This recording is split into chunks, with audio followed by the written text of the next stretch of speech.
I'm Jeff Munter, and this is Crash Course World History. Now wait a minute, this isn't Crash Course. Where's the real set? Where's the thought bubble? Where's the whiteboard? Where's Stan? Where is John Green? Unfortunately, the answer to every single one of those questions is not here. So overall, the question is, why listen to me? Well, the answer is simple. This is a history project that I stayed up all night editing, and is still pretty crappy.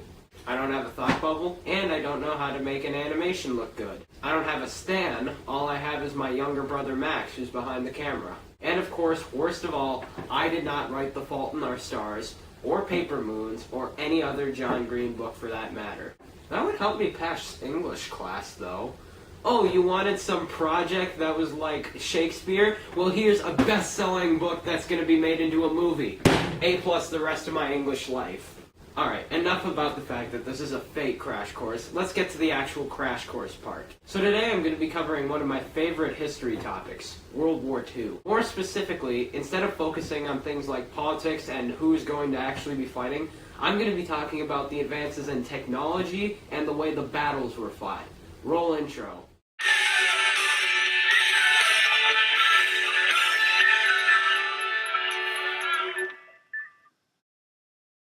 God, even the intro seems stupid. So when you think about technology in World War II, you want to think about things like newer weapons, which is something I think is overlooked about World War II. Because battles are going to be more than just charging at the enemy with a muzzleloader gun or a sword. You need to step up your infantry's game. Some of these weapons include semi-automatic rifles and submachine guns. America used these weapons as the standard gun for a Marine. If you were a private, you probably had the semi-automatic rifle, the M1 Garand. If you were a sergeant, you were probably given the submachine gun, the Thompson, or the Tommy gun. Weapons gave soldiers the advantage of not having to reload after every shot, or cock their gun.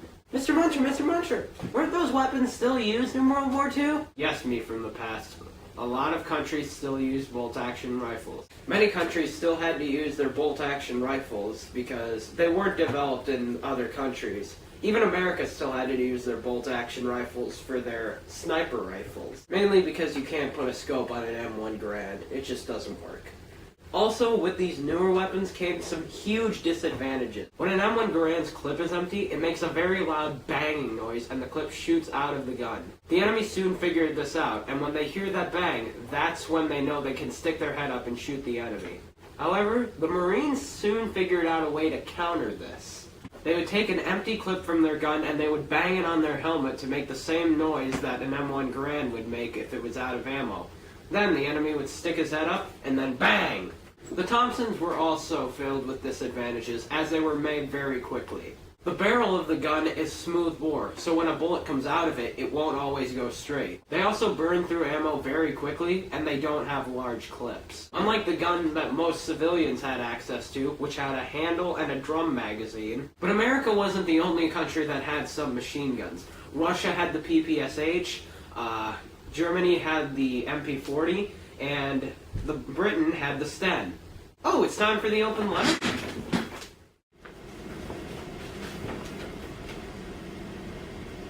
Cozy. An open letter to submachine guns. But first, let's see what's in the secret compartment. Oh! It's tobacco! Known to kill more people than a war ever will. Dear submachine guns, you were a really convenient buddy to have back in World War II. You went bang, bang, bang, bang, bang, bang, bang, instead of bang, bang, bang. You were easy to carry, and you gave good covering fire to our troops. And now, 70 years later, the government wants submachine guns away from everyone, ever. Best wishes, Jeff Munter. So not only did the war have better guns, it also had better artillery and aircraft. We had both of these things before, but the war found a way to revolutionize and make them even better. Airplanes were made into bombers and tanks got cannons.